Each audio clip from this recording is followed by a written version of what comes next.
Hello everyone! In this video, we'll go over the Wordly Wise Book 3 Lesson 4 words. I'm going to go over what each word means and give you some examples of how they can be used in sentences. Let's get started! Our first word is average, and average means the usual amount or kind of something. For example, 20 students in a class is the average for Edison School. That means in most of the classes in that school, the normal amount or the usual amount of students is going to be about 20. When we say the word average, it doesn't mean that it is exactly this number, but when you look at all of the groups of things, it is close to that number in almost all of them. And the word average can also be the result of adding a set of numbers and then dividing the total by the number in the set. So it is also used in math. When there is a set of numbers like this one here, 2, 3, and 7, those three numbers will be added together and then they will be divided by the total number of them, which is just 3. There's only 3 numbers. And when you do that, then that gives you an average, which in this one is 4. That's why the example sentence says, the average of 2, 3, and 7 is 4. And the word average can also be used as an adjective to mean not special or unusual, ordinary. For example, Mr. Barnes, who is just over 7 feet tall, is not of average height. So you can imagine someone who is 7 feet tall, like the person in this picture, is not very normal. Most of the other players on the team are around this height, but he is above the average, so he's not normal. So we can use this word average a lot to explain things like the normal height of a group of people. We can use it to describe the normal age of a group of people. If you have this group of people here and I add all of their ages together and then divide it by the total number of people, then I can know about how old most of the people are. So that is the word average. Our next word is border. And border is a dividing line between two states or countries. For example, the Niagara River marks the border between Canada and the United States. So a border it can be an imaginary line or a real line between two states or two countries. For example, in this picture here, you can see that there is this wall that is the border between country A and country B. And here in this picture, the river is what forms the border between these three countries. So any line that divides two locations from each other can be called a border. And a border can also be the edge of something. For example, the old tablecloth had a border of fine lace. Just like in this picture down here, there is a tablecloth, and at the border, here the edge of this tablecloth, there is some beautiful lace. And in this picture frame too, I can say the picture has a wooden border because this edge of it is made of wood. And we can also use the word border as a verb, and it means to be next to. For example, the United States borders Mexico to the south and Canada to the north. So that sentence is just saying that the United States is next to Mexico near the south and next to Canada near the north. I could also use this word in this way as a verb to say something like, our apartment borders a small forest. So it means here is my apartment, and then right next to my apartment there is a small forest.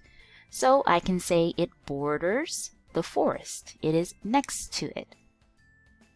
Our next word is cocoon. And a cocoon is the silky case that a caterpillar makes to protect itself for a time before it becomes a moth. The example says, the empty cocoon hanging from the leaf meant the moth had already flown away. So this is what a cocoon looks like. It is this case that caterpillars make around themselves as they are going through the transformation from a caterpillar into a moth, like this one here. And we do have to be a little bit careful when using this word because a lot of people will use cocoon when they're talking about a butterfly too.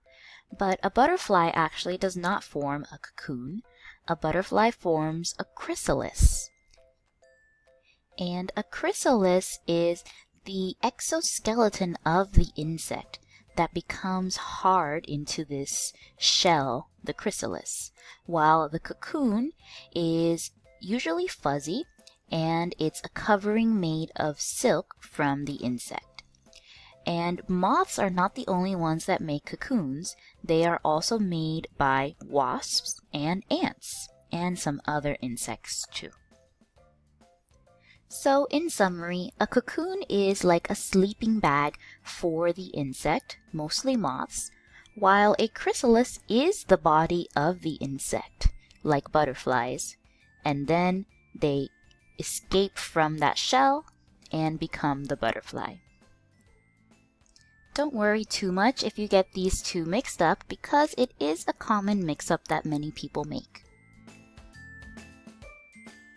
Our next word is flutter. Flutter means to wave or flap quickly. For example, sitting by their clubhouse, Olivia and Victor watch the flag flutter above them. So we can use this word flutter to describe any action where something is waving or moving or flapping quickly. So of course we can use it to describe a butterfly fluttering its wings or a flag fluttering in the wind. It's also often used to describe someone's hair fluttering on a windy day. So except for insects and birds, this word is often used to talk about things that are moving because there is a lot of wind or movement. So you could say, for example, a curtain fluttered near an open window, or maybe someone's dress fluttered when they spun around, or the leaves fluttered to the ground from the tree. And there is one more special way of using this word. If you see someone that's very beautiful, for example, then your heart might flutter. It's kind of used to represent someone suddenly falling in love or seeing something really beautiful or amazing, so much that it makes their heart skip a beat or move quickly. So you can use it in that way too. Our next word is moisture. Moisture is a noun, and moisture is a small amount of liquid, often in the form of small drops.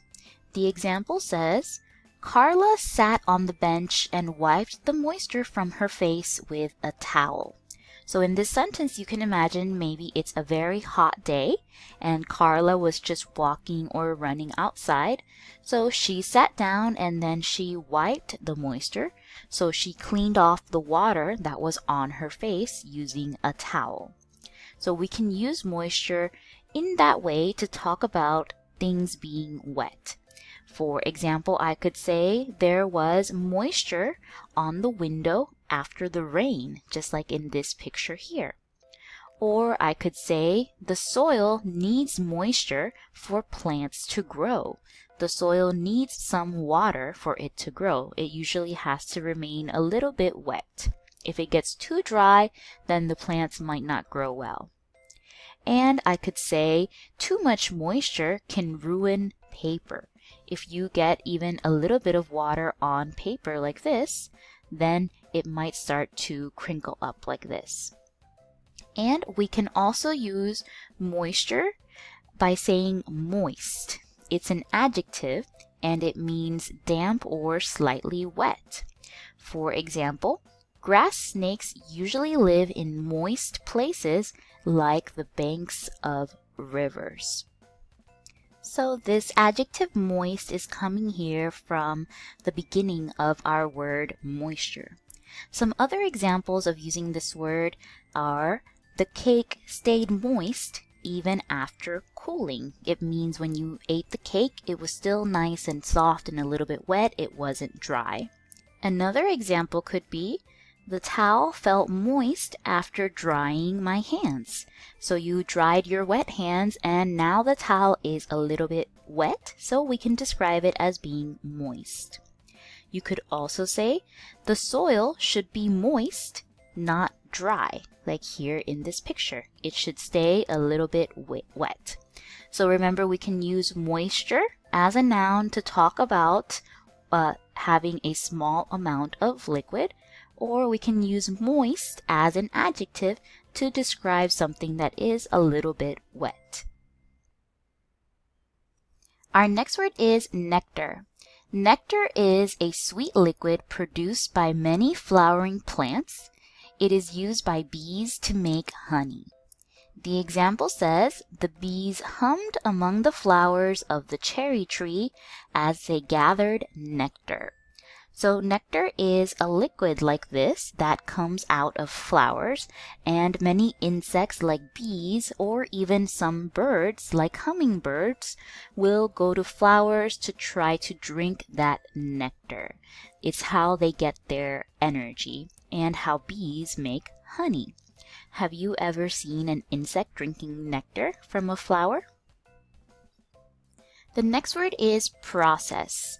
Process is a number of steps that one takes in order to do or make something. For example, in early spring, Uncle Ted and Aunt Flora began the process of making maple syrup by collecting sap from their maple trees. So a process is just some steps that you have to follow for whatever it is that you want to do or make. In this sentence, the aunt and the uncle are making maple syrup. So the process or the steps of making maple syrup are here. You can see that to make it, they first need to make a hole in the tree, then they need to attach something to get the sap out of the tree, then collect it inside of a bucket, then they need to filter and boil it, and then finally they can put it in a bottle and it's maple syrup. So it can be a little bit of a long or difficult process. It means that the steps of doing this thing, it doesn't have to be hard or easy, but just there are some steps to follow. I can also talk about the process of learning to read. For example, if you want to learn how to read English, first you need to know the alphabet. You need to know the sounds of the alphabet. Then you need to start being able to put some sounds together into words like at, to read cat. So there is a process. There are steps that you have to follow. The same is true if you want to plant some seeds. There is a process or steps that you need to follow to complete your task. So instead of just using the word steps when you want to talk about how to do something, you can use the word process, which is a higher level word instead. Our next word is span. Span can be used as a noun, and it is the distance or a section between two objects or supports. For example, the bridge at Cape Girardeau, Missouri has 3 spans. So if you have a bridge that looks like this, and these are the legs of the bridge, let's say that it has 3 legs, or I guess we'll do one more here. Then the space between, so from this point to this point, that is 1 span. Then from this point to this point, that is another span. And again from this point to this last point, that is the last span. So just like in our example sentence, the bridge has 3 spans or sections. Span can also be a period or length of time. For example, with a lifespan of 17 years, the cicada is probably the longest living insect.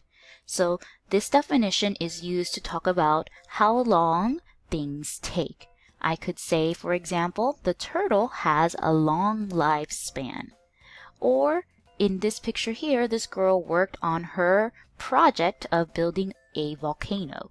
So I could say the project took a span of 3 weeks. So that's how much time it took to finish.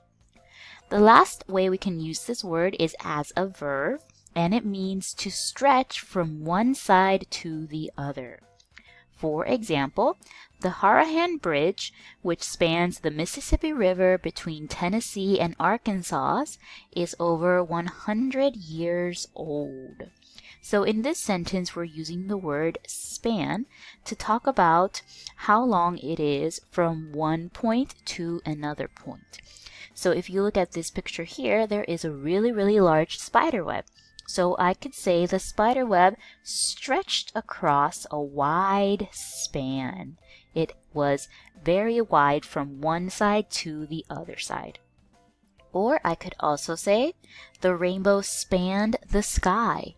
It stretched from one side of the sky all the way to the other side here where I could see it.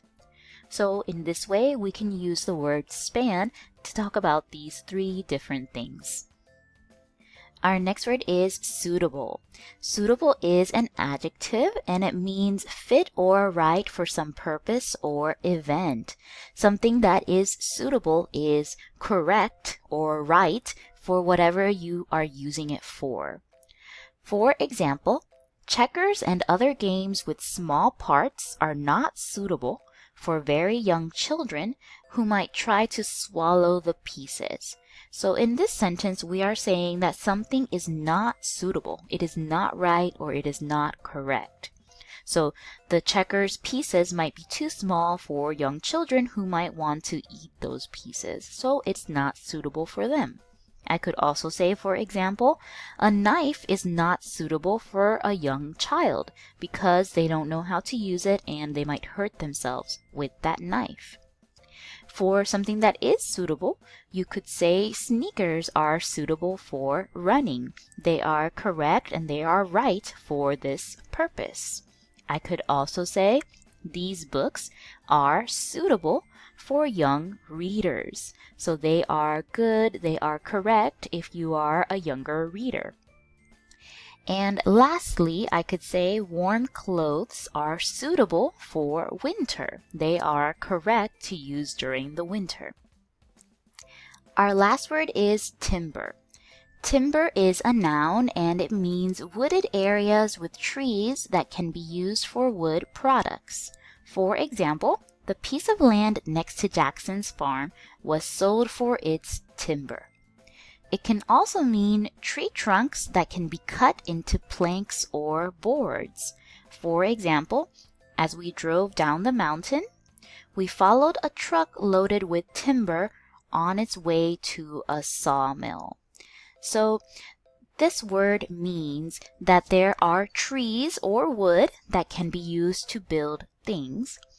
And timber can also mean a forest where the trees are grown to be cut down and used for building or making things.